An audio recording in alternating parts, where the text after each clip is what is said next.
지난 주일까지 주일 예배 시간에 기도에 대해서, 영적 전쟁에 대해서 이러한 것들을 살펴보았습니다. 어떻게 보면 이론을 먼저 배웠던 것입니다. 오늘은 이제 성경에 나와 있는 아브라함의 이야기를 통해서 사람이 구체적으로 어떻게 영적 전쟁을 치르는지 살펴보려고 합니다. 그러니까 샘플로 성경이 소개한 인물 아브라함을 살펴보려는 겁니다. 오늘 다음 주 만약에 분량이 더 많으면 그 다음 주 이렇게 그 정도 살펴보겠습니다. 우리가 아브라함을 믿음의 조상 이렇게 말을 합니다. 아브라함을 믿음의 조상이라고 말하는 것은 아브라함을 시조로 하는 믿음의 가정이 생겼다라는 거죠. 원래는 다 불신자였는데 그 집안에서 제일 먼저 예수 그리스도를 주와 구주로 영접을 한 그가 믿음의 조상이지요. 그러니까 아들이 먼저 믿음의 조상이 될 수 있고, 딸이 먼저 믿음의 조상이 될 수 있고, 어머니가 먼저 믿음의 조상이 될 수가 있는 거예요. 아브라함은 아브라함 가문에서 처음으로 하나님을 믿는 믿음을 가진 사람입니다. 그래서 그가 믿음의 조상이 된 거예요. 그러니까 이 믿음의 조상 이 표현은 시초이다, 기원이다, 시작이다. 그러한 측면에서 믿음의 조상 이렇게 불리우지요. 한마디로 초신자라고 그러죠. 초신자의 대표와 같은 사람이 아브라함이에요.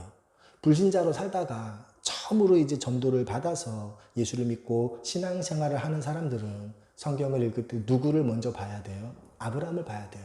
왜요? 아브라함이 샘플로 사례로 하나님께서 우리에게 성경에 소개를 해서 보여주신 거예요. 모든 믿음의 조상들은 이 아브라함 이야기를 읽으면서 맞아, 나도 그랬지, 나도 그랬지 이렇게 공감을 하면서 신앙생활을 어떻게 하게 되는지 배우게 됩니다. 이 아브라함 이야기를 통해서 신앙생활, 영적 전쟁에 대해서 구체적으로 살펴보는 거지요. 창세기의 구조를 봐도 그것을 금방 알 수 있습니다. 창세기 1장부터 11장까지를 원역사 이렇게 말을 하고 12장부터 족장사가 시작되는데 족장 중에 제일 먼저 아브라함이 나오지요. 그러니까 성경은 아브라함이라는 그 인물을 믿음을 가진 사람의 가장 첫 번째 인물로 소개를 하는 거예요. 하나님께서 이렇게 아브라함을 택하신 이유가 있습니다. 그것은 값 없이 주시는 은혜를 드러내기 위해서예요. 그러니까 내가 하나님께 어떤 공을 세워서 하나님께서 은혜를 주시는 게 아니에요. 만약에 내가 어떤 공을 세워서 하나님께서 은혜를 주시면 그건 은혜가 아니라 대가죠. 하나님 내가 이렇게 했으니까 이거 해주세요. 거래예요. 대가예요. 그런데 아브라함은 그런 게 아니에요. 아브라함은 하나님께 아무것도 해드린 게 없는데 하나님 편에서 일방적으로 그를 선택하신 거예요. 바로 은혜입니다. 하나님께서는 아브라함의 조상들을 택하실 수도 있었는데 아브라함의 조상들이 아니라 아브라함을 택하셨어요. 그 이유가 뭘까요? 성경을 아무리 찾아봐도 알 수가 없어요. 아브라함 입장에서는 내 조상들, 아버지 데라부터 시작해서 그 벨렉과 데라 사이에 있는 조상들 중 누구를 택해도 전혀 이상이 없는데 하나님께서 나를 택하셨어요. 이유가 뭐예요? 몰라요. 하나님의 은혜인 거예요. 그걸 이제 알고 깨닫고 고백하게 하시는 거예요. 아브라함이 하나님의 은혜로 자신이 선택받았고 구원받았다. 이 사실을 알게 되면 하나님께서 나를 택하셨다. 그 은혜에 감사하는 것 이외에는 아브라함이 할 수 있는 게 아무것도 없지요. 하나님께서는 아담의 범죄 이후로 인류 구원의 계획을 알려주십니다. 이것이 바로 여자의 후손이지요. 여자의 후손이 올 것이다 라고 말씀하셨습니다. 그리고 아담의 아들 셈의 계보를 여자의 후손의 계보를 택하셨죠. 또 다른 씨를 주셨는데 그 씨가 셈이니까 셈의 계보에서 여자의 후손이 태어날 것이에요. 창세기 6장 2절 하나님의 아들들이 사람의 딸들의 아름다움을 보고 자기들이 좋아하는 모든 여자를 아내로 삼는지라. 이 창세기 6장 2절 말씀은 바벨탑을 쌓기 전에 하나님의 아들들이 어떻게 변절했는지 타락했는지 소개합니다. 그러니까 셈의 후손이면 누구나 다 여자의 후손이 오실 그 계보가 통로가 될 수 있는 사람들이에요. 그런데 그들을 이제 하나님께서는 하나님의 아들들 이렇게 불러주셨는데 이 사람들이 어떻게 됩니까? 육체의 소욕에 굴복했어요. 겉보기에는 하나님의 아들들 이렇게 불릴 정도로 아주 외적인 자질이 뛰어난 사람이었지만 사람의 딸들의 아름다움을 보고 변절하여 타락해서 인간의 세상에 영웅들을 낳게 됩니다. 이렇게 되어서 하나님께서 택하셨던 셈의 후에 여자의 후손이 올 그 계보가 하나씩 하나씩 끊기기 시작하는 거예요. 아브라함의 조상 중에 벨렉이 등장하기 전에 그런 일이 비일비재했어요. 셈의 후손들이 얼마나 많습니까? 그런데 그렇게 한 계보 한 계보 끊겨 나가는 거예요. 그리고 그 뒤에는 하나님께서 다른 방법을 선택하십니다. 하나님께서 아브라함을 선택하실 즈음에는 여자의 후손이 태어날 그 계보를 택하시는 방법이 바뀌었어요. 하나님의 아들들 이렇게 표현된 그러한 인물들 중에서 택하시는 것이 아니라 하나님께서 어느 한 사람을 아무 이유 없이 하나님의 주권적인 은혜로 선택하시고 그를 훈련시키셔서 빚어 만드시는 방법을 택하셨다는 거예요. 벨렉 이전에 하나님의 아들들 있었습니다. 그 사람들은 아주 외적인 조건이 훌륭한 인재들이었어요. 그런데 그들이 다 변절하고 타락하고 끊어져 버려 나가니까 하나님께서 이제 내면 세계에 준비가 된 인재들을 더 깊이 관심을 기울이기 시작합니다. 일꾼을 키워서 하나님의 아들들로 삼으시는 거예요. 이러한 것이 우리에게 은혜가 됩니다.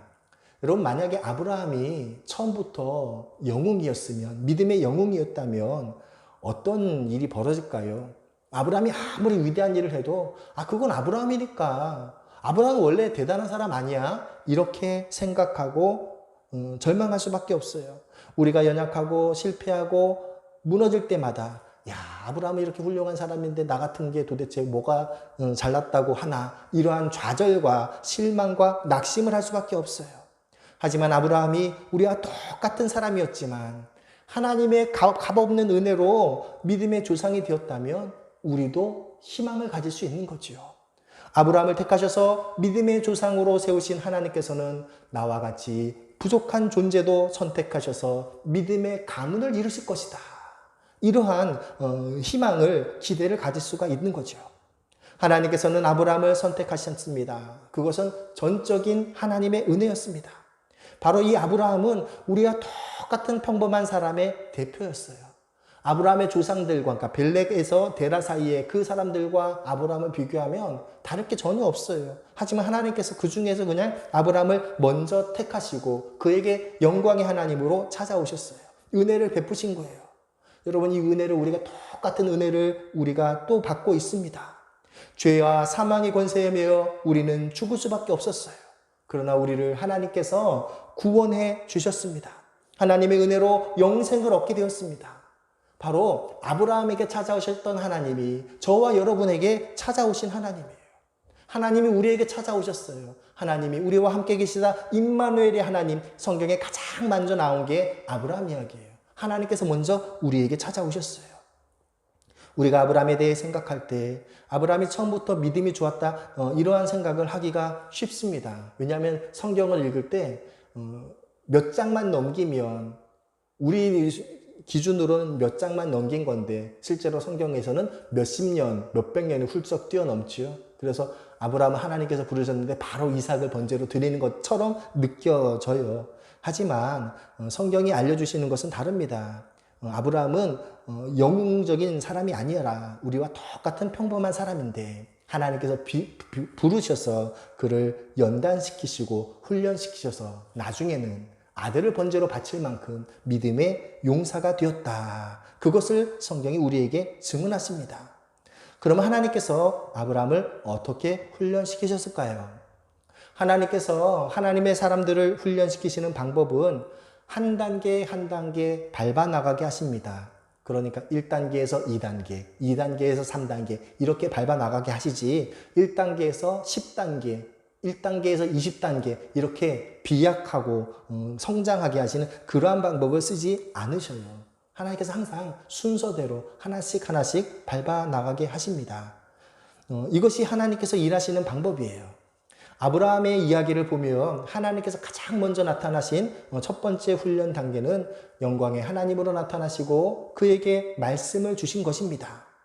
오늘 신약의 말씀 사도행전 7장 2절 스데반이 이르되 여러분 부형들이여 들으소서 우리 조상 아브라함이 하란에 있기 전 메소포타미아에 있을 때에 영광의 하나님이 그에게 보여 이렇게 말씀하십니다.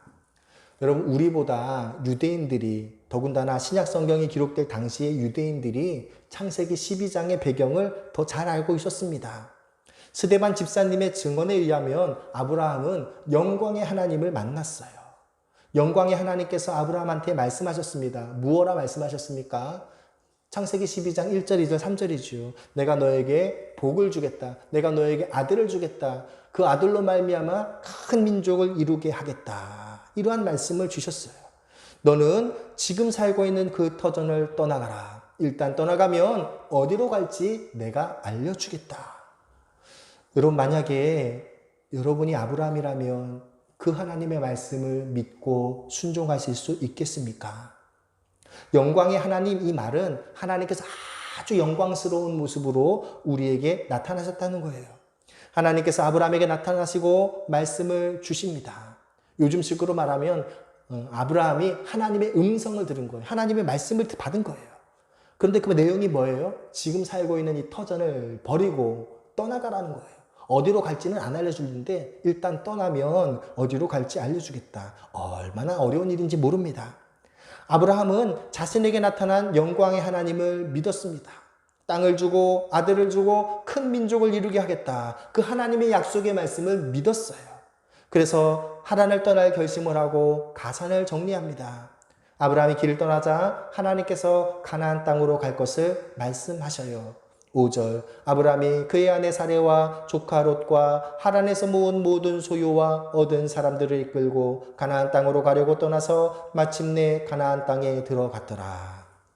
여러분, 이 5절 말씀에 보면 참 독특한 단어가 하나 나오는데 바로 마침내라는 단어가 쓰였습니다. 이 마침내라는 단어는 아브라함 입장에서 마침내가 아니라 하나님 입장에서 마침내예요. 아까 신약의 말씀을 보면 아브라함이 하나님의 음성을 들은 건 어디에서 들었냐면 메소포타미아에서 들었어요. 근데 창세기 12장에서는 아브라함이 어디에서 출발합니까? 하란에서 출발했어요. 무슨 말이에요? 메소포타미아에서 하나님께서 처음 말씀을 하셨습니다. 그래서 메소포타미아에서 출발해서 하란까지 도착했어요. 그리고 머물렀어요. 하나님께서 또 똑같은 말씀을 두 번째 주셨어요. 그때 다시 떠난 거예요. 그래서 하나님 입장에서는 마침내라는 단어를 쓰는 거예요. 마침내 하나님께서 원하시는 대로 아브라함이 가나안 땅에 이르렀다. 가나안 땅에 도착했다라고 말씀하시는 것입니다. 하나님의 부르심을 받았을 때 아브라함의 그 믿음은 정말 작은 믿음이었습니다. 하지만 하나님의 말씀을 믿는 그 작은 믿음을 통해서 하나님께서 일하시기 시작하십니다. 하나님께서 사람을 연단시키실 때 항상 이러한 과정을 거칩니다. 처음엔 말씀을 주셔요. 그리고 그 말씀을 성도가 믿고 순종하면 그 다음 단계를 맞이하게 하시는데 그 다음 단계가 뭐냐면 믿음의 실현이에요. 여러분, 말씀을 믿고 순종합니다. 그래서 형통한 것처럼 보이는데 바로 무슨 문제가 생겨요? 주위 환경이 말씀을 순종하지 못하는 그러한 환경으로 바뀌어요. 예수님께서 이것을 씨 뿌리는 비유로 표현해 주셨습니다. 여러분, 말씀을 기쁨으로 받습니다. 그런데 말씀이 뿌리 내리지를 못해요. 환경의 어려움 때문에 뿌리를 내리지 못하는 일이 벌어진다는 거예요. 이게 믿음의 실현의 두 번째 단계인 거예요. 영적 전쟁의 두 번째 단계인 거예요. 내가 이 하나님의 말씀을 끝까지 믿을 것인지 아니면 그걸 포기할 것인지 결정하고 결단하고 선택하는 그 단계, 그것이 영적 전쟁의 두 번째 단계입니다. 아브라함은 영광의 하나님의 약속의 말씀을 처음 받았습니다. 그리고 그 말씀대로 지시할 땅으로 떠나갔어요. 아브라함 입장에서는 그러면 하나님께서 아브라함에게 말씀하신 대로, 약속하신 대로 큰 나라가 되고 그의 이름이 빛나야 할 것입니다. 그런데 하나님께서 주시겠다 말씀하셨던 가나안 땅에 도착하니까 원주민들이 어떤 반응을 보입니까? 6절, 아브라함이 그 땅을 지나 세겜 땅 모래 상수리의 나무에 이르니 그때에 가나안 사람이 그 땅에 거주하였더라.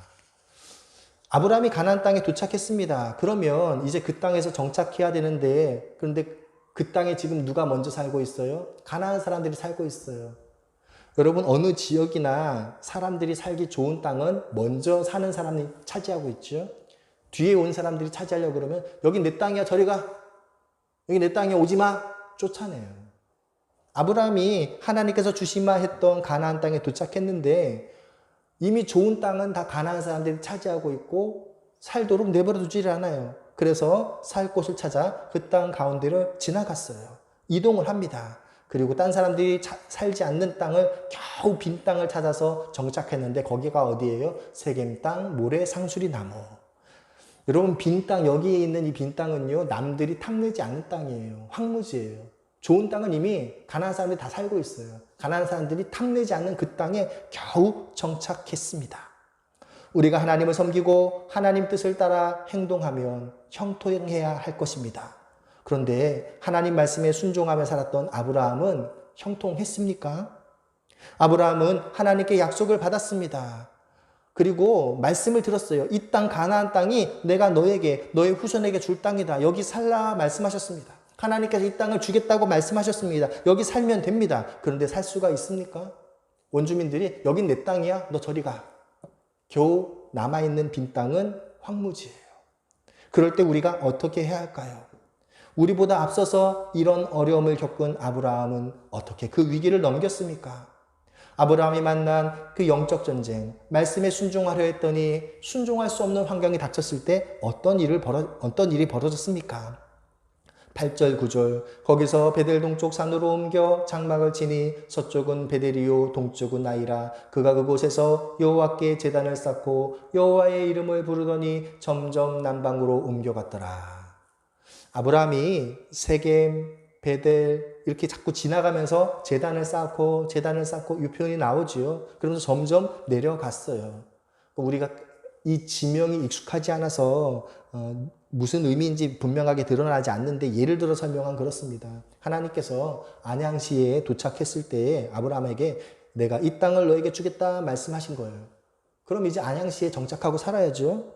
근데 아브라함이 제단을 쌓고 정착하려고 했더니 정착해서 살 수가 없어요. 황무지이고 주변 사람들이 이렇게 박해를 해서 살 수가 없어요. 그래서 군포시로 이사 갔어요. 군포시에 이제 제단 쌓고 좀 살려고 했더니 거기도 이렇게 목축을 하기 적당하지 않아요. 그래서 또 이사해요. 이번에 안산시로 이사해요. 바로 그러한 이야기예요. 뭐 안산시, 군포시, 안산시 전부 다 하나님께서 주시겠다고 했던 경기도라는 그 땅 테두리 안에 있지만 아브라함이 정착하지 못했다는 것을 말씀을 드리는 거예요. 하나님께서 가나안 땅을 주시겠다라고 말씀하셨지만 아브라함이 가나안 땅에 도착했지만 아브라함은 정착을 할 수가 없었어요. 여기저기 이동해야 했습니다. 아브라함의 직업이 목축업이지요. 물과 풀이 풍부한 지역에 살아야 해요. 고향을 멀리 떠나왔지만 하나님께서 주시겠다는 그 땅에 도착했지만 짐승을 먹일 수 있는 그러한 곳이 드문 거예요. 그래서 세겜, 아이, 네게부 이러한 지역을 다니면서 짐승을 먹일 만한 곳을 찾아 헤맸습니다. 아브라함이 고향에 있을 때 하나님의 말씀을 분명히 들었습니다. 내가 너에게 주인 땅에 도착하면 그 땅을 너에게 주고 큰 민족을 이루게 하겠다. 아브라함은 그 약속의 말씀을 믿고 가나안 땅에 도착했습니다. 아브라함의 마음에 하나님의 말씀이 뿌리 내린 거예요. 그런데 환경은 어때요? 정착하면서 살지 못할 환경이 펼쳐졌어요. 그때 아브라함이 어떤 결단을 해야 하는가? 그것이 바로 영적 전쟁의 두 번째 단계입니다. 이쯤 아브라함이 알고 있는 하나님은 어떤 하나님일까요? 여러분, 이때 성경책이 있습니까? 성경책이 없어요. 이때 아브라함이 아는 하나님은 영광의 하나님이 아브라함에게 말씀하신 그 내용이 전부입니다. 하나님께서 나에게 본토 친척 아버지 집을 떠나 내가 내게 지시할 땅으로 가라 말씀하셨다. 그리고 이 땅을 나와 내 후손들에게 주고 큰 민족을 이루게 하겠다. 그 말씀을 믿고 여기까지 왔는데 정착해서 살지를 못하는 거예요. 자꾸 어려운 일이 생깁니다. 원주민들이 호의적이지 않아요. 땅은 짐승들을 기르기 적합하지 않아요. 말씀에 순종했지만 일이 형통하지 않습니다. 당연히 원수 마귀가 아브라함 마음속에 어떤 생각을 넣어줄까요? 야, 하나님 별거 없네. 이 생각을 넣어주는 거예요. 내가 고향 떠나왔는데 고생하네. 다시 고향 가자. 이 생각을 넣어주는 거예요. 아브라함이 이 자기 마음속에 든 그 원수 마귀의 말에 넘어갈 것인지 아니면 하나님의 말씀을 끝까지 붙들 것인지 그가 믿음의 싸움을 해야 되는 거예요. 그것이 바로 10절 말씀입니다. 10절 그 땅에 기근이 들었으므로 아브라함이 애굽에 거류하려고 그리 내려갔으니 이는 그 땅에 기근이 심하였습니다. 여러분 9절까지는 이동 생활을 해 나갔는데 10절에 되니까 흉년이 들었대요. 흉년이 들어서 더 이상 가나안 땅에서는 먹고 살 수가 없어요. 그러니까 고향으로 가거나 이집트로 가거나 둘 중 하나를 택해야 하는 거예요. 하나님께서 주시겠다라고 하셨던 약속의 땅에도 흉년이 올 수 있습니다. 하나님께서 허락하셨던 축복의 땅 가나안 땅인데 그 가나안 땅에 흉년이 오는 거예요. 다르게 말하면 예수님을 주와 구주로 영접했더니 영적 전쟁이 벌어진다는 거예요. 예수님을 믿기 전에는 마귀가 도전하지 않지요. 전쟁을 벌이지도 않습니다. 왜요? 내가 마귀 자식이니까 마귀가 싸울 필요가 없는 거예요. 그냥 내버려 뒀어요. 근데 이제 예수님을 영접하고 나니까 영적 전쟁이 벌어지고 너무너무 피곤하고 힘든 상황이 펼쳐진다. 바로 그러한 것입니다. 우리가 하나님을 주와 구주로 영접할 때 이 사실을 기억해야 합니다. 내가 기도하고 응답받고 열심히 노력을 해서 어느 회사에 들어갔어요. 취업을 했어요. 그런데 들어가고 나니까 그 회사가 부도 위기에 몰릴 수가 있다는 거예요. 내가 하나님께 기도하고 어느 업종을 장사를 할까요? 열심히 기도하고 응답을 받아서 과일 가게를 열었어요. 장사를 시작했습니다. 야, 이제 하나님께 기도하고 응답받고 과일 가게라고 말씀하셨으니까 장사 잘 되겠지 했더니 갑자기 불경기 황파가 몰아닥칠 수도 있다는 거예요. 나는 분명히 기도하고 하나님의 뜻이다 믿고 일을 진행했습니다. 그러면 순탄해야 되는 거 아닙니까? 그런데 오히려 그 길이 막다른 길처럼 여겨질 수 있다는 거예요. 아브라함이 경험한 게 그거예요. 고향을 떠나서 하란을 떠나서 가나안 땅에 도착했는데 정착 못하고 마침내 흉년이 기근이 닥쳤다는 거예요. 이때 우리는 원수가 넣어주는 생각과 싸워야 합니다. 이것이 우리가 치를 영적 전쟁이지요. 여러분, 영적 전쟁이 무엇입니까? 하나님의 말씀에 순종할 것이냐, 순종하지 않을 것이냐. 그러한 결단이 영적 전쟁이지요. 어려운 환경이 벌어졌을 때 그 환경을 보고 말씀에 순종하지 않으면 영적 전쟁에서 진 거예요. 어려운 환경이지만 말씀에 순종하기 위해서 그 환경 속에서 최선을 다하고 애쓰고 노력하면 그것은 영적 전쟁에서 이긴 거예요. 아브라함이 하나님의 말씀을 받았습니다. 그 말씀은 무엇입니까? 너는 본토 친척 아버지 집을 떠나라는 거예요. 고향을 떠나라는 거예요. 가나안 땅에 머무르지는 못합니다. 지금 흉년이 들어서 가나안 땅에 머무르지는 못하지만 고향으로는 돌아가지 않겠다는 거예요. 왜요? 하나님께서는 고향을 떠나라 말씀하셨으니까 하나님 말씀을 믿고 순종해서 고향을 떠나왔고 다시는 고향으로 돌아가지 않겠다. 그것이 아브라함의 믿음의 반응입니다. 아브라함이 치른 영적 전쟁이에요.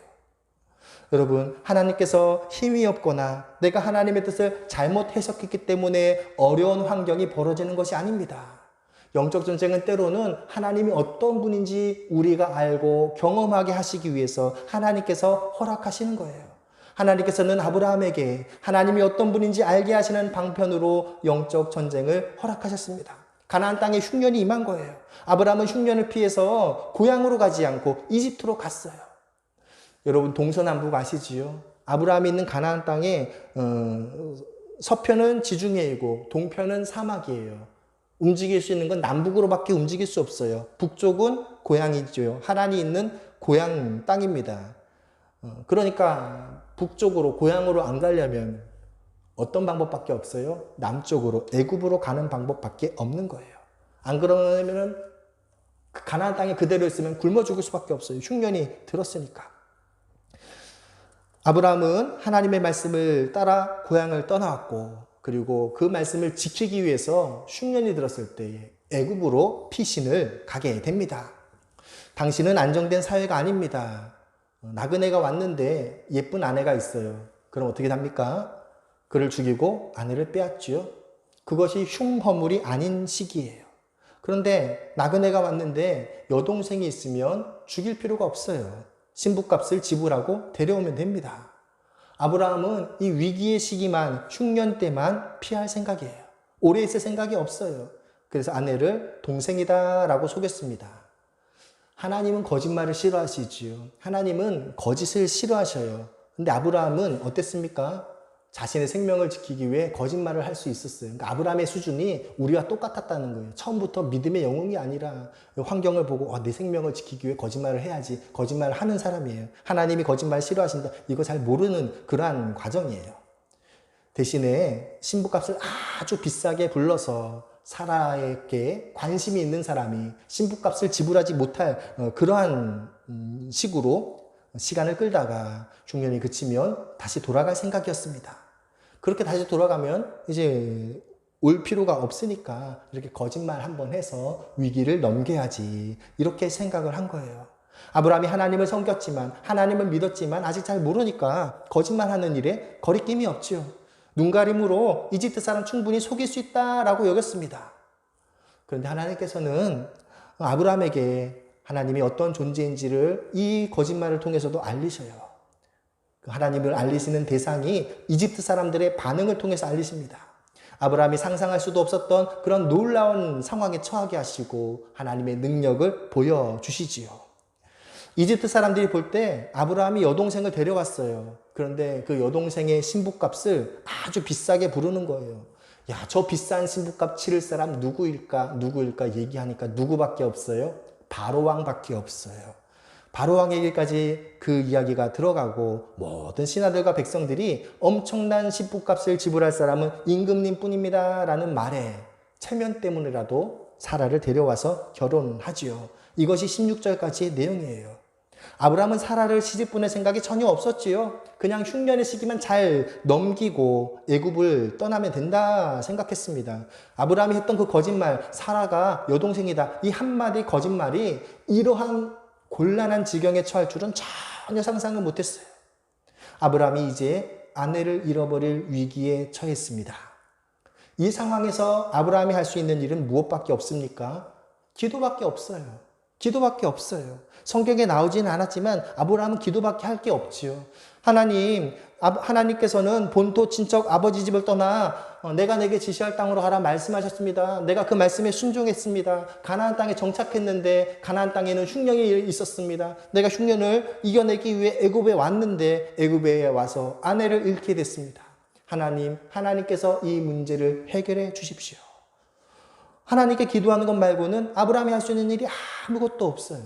아브라함은 아내가 이제 궁에 들어간 이후로 계속 기도를 했을 것입니다. 사극을 보면 임금님이 합궁하는 것은 아무 때나 하지 않지요. 길이를 택해서 절차 방법을 거쳐서 합니다. 그런데 사라와 결혼을 하려는데 문제가 자꾸 생겨요. 어려운 일이 자꾸 생겨요. 하나님께서 바로의 가정에 어려운 일이 끊이지 않게 합니다. 여러분, 옛날 어르신들 며느리를 들였는데 새 며느리가 들어온 다음에 집안의 우환이 끊이지 않으면 어떻게 해요? 며느리 잘못 들였다 이렇게 얘기하죠. 바로도 똑같은 거예요. 사라가 새로 들어왔는데 사라가 들어온 다음에 집안의 어려움이 끊이지 않으니까 사라를 이렇게 다그치는 거예요. 당신 똑바로 얘기해. 당신 때문에 당신이 들어온 다음에 우리 집안에 이러한 문제가 자꾸 생기는데 무슨 일이 있지? 솔직히 얘기해. 다그치니까 사라가 말하지요. 그래서 전후사정을 다 한 바로가 아브라함을 부릅니다. 18절, 19절. 바로가 아브라함을 불러서 이르되 내가 어찌하여 나에게 이렇게 행하였느냐? 내가 어찌하여 그를 내 아내라고 내게 말하지 아니하였느냐? 내가 어찌 그를 누이라 하여 내가 그를 데려다가 아내를 삼게 하였느냐? 내 아내가 여기 있으니 이제 데려가라. 아브라함은 기도밖에 안 한 게 없는데 그 기도에 응답을 받았어요. 임금님이 아내를 돌려줬어요. 그런데 임금님이 아내를 돌려주기 전에 어떤 일이 있어요? 내가 임금님을 속인 문제를 해결해야 되잖아요. 근데 바로가 전혀 거기에 대한 언급을 안 해요. 그는 하나님께 기도하며 잃었던 아내도 찾게 된다. 내가 거짓말을 해서 임금님을 속인 것. 여러분, 임금님을 속인 거는 당시의 대역죄인으로 목숨을 잃어야 되는데 그 목숨을 잃지도 않는 그러한 경험을 해요. 하나님께 기도하고 영적 전쟁의 체험을 하게 되는 거예요. 20절. 바로가 사람들에게 그의 일을 명하매 그들이 그와 함께 그의 아내와 그의 모든 소유를 보내었더라. 바로는 아브라함을 책망하고 추궁하는 것이 아니라 빨리 떠나라고 말해요. 신부값으로 주었던 재물을 돌려받지도 않아요. 바로는 분명 아브라함이 잘못한 것을 알았지만 자기를 속이고 자기가 큰 재물을 준 거 이거 다 따지도 않고 너 빨리 떠나. 이거에만 관심을 기울였어요. 왜 그렇습니까? 바로는 사라를 데려온 이후로 집안의 우환, 근심이 끊이지를 않았어요. 하나님께서 아브라함의 편이구나 이걸 알았어요. 내가 괜히 사라를 데려왔다가 큰 곤란에 처했구나. 우리 집안에 어려움에 처했구나. 이 사실을 알았습니다. 그러니까 너 거짓말했지. 내가 너한테 뭐뭐 줬는데 돌려줘. 이 얘기 안 하는 거예요. 그냥 빨리 떠나라. 빨리 떠나라. 그 얘기만 하는 거예요. 아브라함 입장에서 보면은 애굽에서 아브라함이 한 건 아무것도 없습니다. 그런데 다른 사람들이 아브라함을 두려워하고 아브라함에게 많은 재물을 준 거 돌려받지도 않고, 그리고 거짓말한 거 그거 이야기도 안 하고 그냥 빨리 떠나라고 말하면서 그 이유가 아브라함이 섬기는 하나님 때문이라는 걸 알게 되는 거예요. 아브라함은 그것을 경험했습니다. 그래서 아브라함은 이 사실을 하는 거예요. 야, 내가 믿는 하나님은 바로왕도 두려워 떠는 하나님이구나. 내가 바로왕을 거짓말로 속였는데 바로왕이 그걸 책망하지도 않고 두려워 떠는 그러한 존재가 내가 믿는 하나님이구나. 이 사실을 알았어요. 여러분, 만약에 아브라함이 하나님 앞에 잘못한 게 있다면 하나님께서 아브라함을 책망하실 겁니다. 성경에 보면 하나님의 사람이라 하더라도 하나님께서 책망하시지요. 그런데 이 장면을 보면 하나님께서는 아브라함한테 아무 말씀도 하지 않으셔요. 누구만 야단치십니까? 바로만 혼내셨어요. 그리고 그것을 통해 아브라함은 하나님이 어떤 분인지를 안 거예요. 하나님은 바로가 두려워하고 꼼짝 못할 정도로 아주 크고 위대하신 분이에요. 하나님은 내가 절망적인 상황에 처했을 때 나를 건져주시는 구원자가 되시는 거예요. 그걸 아브라함은 기도하는 것을 통해서 깨달았어요. 내 거짓말을 위기에 처했는 거짓말로 인해 위기에 처한 나를 바꾸셨다. 이 사실을 알게 되는 거예요. 하나님은 우리와 같은 보통 사람을 택하셔서 훈련시키십니다. 아브라함을 그러한 예로 샘플로 소개해 주십니다. 하나님께서 아브라함을 훈련시킨 방법은 말씀을 주시고 그 말씀에 순종하게 하시는 거예요. 겨자씨 하나만한 작은 믿음을 가지고 그 말씀에 순종할 때에 주위의 환경이 바뀔 것입니다. 주위의 환경이 바뀌어도 내가 그 말씀을 지키기 위해 애를 쓰고 노력할 때에 하나님께서 얼마나 크고 놀라운 분인지를 알게 하십니다. 아브라함이 하나님을 믿고 말씀을 믿었을 때에 그러한 사실들을 경험했습니다. 우리가 경험하게 되는 영적 전쟁도 바로 그렇게 진행됩니다. 하나님께서는 지금도 아브라함과 같은 우리를 부르시고 말씀하십니다. 우리가 말씀을 믿고 믿음의 행동을 시작했을 때 어려움을 일으키십니다. 그리고 그 어려움을 통해 하나님이 어떤 분이신지 알리십니다. 이러한 믿음의 선한 싸움, 영적 전쟁을 통해 하나님이 어떠한 분인지 체험하시기를 축복합니다. 영적 전쟁에서 잘 싸워 이기고 하나님을 경험하고 말씀에 굳게 서는 성도님들 되시기를 축복합니다.